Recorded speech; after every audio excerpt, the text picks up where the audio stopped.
Hello everyone, दोबारा से आपके सामने एक नए टॉपिक के साथ। It's called life insurance. For protection of your family future, life insurance is must. हम हर बार कुछ ना कुछ नई चीज़ों पे बात करते हैं। लास्ट वीडियो में हमने investment, health insurance, life insurance पे बात करी। लाइफ इंश्योरेंस एनी हाउ सबको पता है कि क्या चीज़ है, लेकिन कुछ छोटी सी चीज़ों को मैं बताना चाहता हूँ कि हमें किस चीज़ को देखना बहुत ज़रूरी है लाइफ इंश्योरेंस में।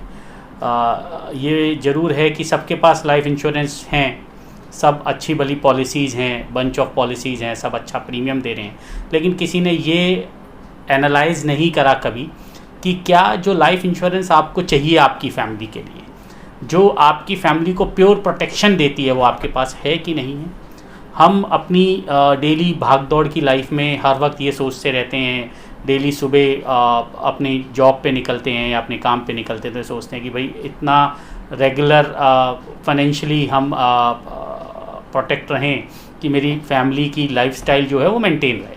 लेकिन क्या कभी किसी ने ये सोचा कि आपके बाद क्या फैमिली की लाइफस्टाइल या फैमिली का जो स्टेटस है वो मेंटेन रहेगा कि नहीं रहेगा, उसके लिए सोचना ज़रूरी है। तो इसीलिए मुझे लगा कि आपको एक चीज़ को ज़रूर ध्यान देना चाहिए कि आपको 10 पॉलिसी ना दे के आपको एक प्योर जीवन बीमा की ज़रूरत है, which is called pure term plan. Term plan अपने आप में एक यूनिक चीज़ है, एक यूनिक प्रोडक्ट है जो कि फाइनेंशियल प्लानिंग का भी एक पार्ट है।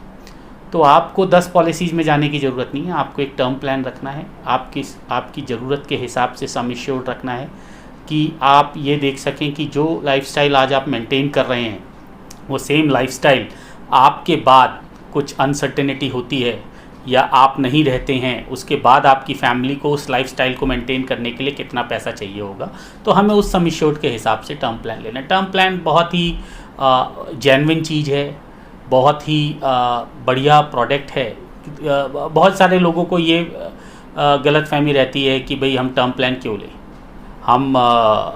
हमें पैसे तो मिलते नहीं हैं वापस, उसमें जो प्रीमियम जाता है। तो मैं आप एक को छोटा सा एग्जांपल देना चाहूँगा इस चीज़ में कि आप एक कार लेते हैं, उसका प्रीमियम भरते हैं, वो सिर्फ इसलिए कि ताकि आपकी पॉकेट को डेंट ना लगे। आपकी गाड़ी को कुछ अगर होता है, कुछ एक्सीडेंट होता है, तो वो इंश्योरेंस से क्लेम लेके वो मेंटेन हो जाए।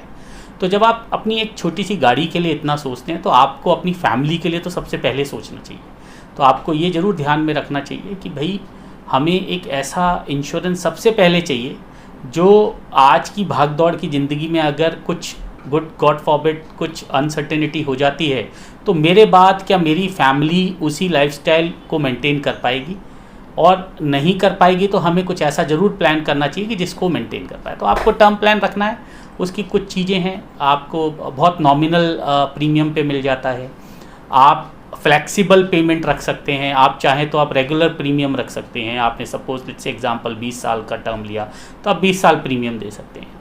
नहीं तो आप कहते हैं कि मैं बहुत 20 साल का बर्डन नहीं लेना चाहता, मैं 5 साल में प्रीमियम देके उस पॉलिसी को 20 साल तक रखना चाहता हूँ। मीन्स प्रीमियम पेमेंट टर्म आपका 5 साल या 10 साल हो सकता है, बट पॉलिसी टर्म 20 साल रहेगा, रिस्क कवर आपका 20 साल तक रहेगा। तो बहुत नॉमिनल सी चीज़ प्रीमियम देके अगर आपकी टेंशन ख़त्म हो सकती है, आपका बर्डन हल्का हो सकता है, तो आपको ज़रूर करना चाहिए, आपको ज़रूर ध्यान देना चाहिए। आपको अपनी सारी पॉलिसीज़ पे बैठ के रीएनालाइज करना चाहिए कि आपके पास क्या है और उसका कंसोलिडेटेड सम एश्योर्ड क्या रहा है। आई एम श्योर कि जब आप देखेंगे तो आप प्रीमियम तो कई गुना ज़्यादा दे रहे होंगे, लेकिन आपका सम एश्योर्ड कई गुना कम होगा, कई टाइम्स कम होगा। तो आज ही देखिए, आज ही रिव्यू करिए कि आपके पास टर्म प्लान है कि नहीं है। नहीं है तो उसको आज ही ऐड करिए और उसको देखिए कि आपको उस टर्म प्लान को ऐड करने के बाद कितना पीस ऑफ माइंड मिलता है। This is just piece of paper, but you definitely get peace of mind. ध्यान दीजिए, फैमिली को प्रोटेक्ट करिए, अपने लाइफस्टाइल को फैमिली के प्रोटेक्ट करिए। मेरे को लगता है हमें इस चीज़ को ज़रूर ध्यान देना चाहिए। Thank you very much. Keep watching our videos, keep sharing our videos. Thank you very much. Thanks a lot.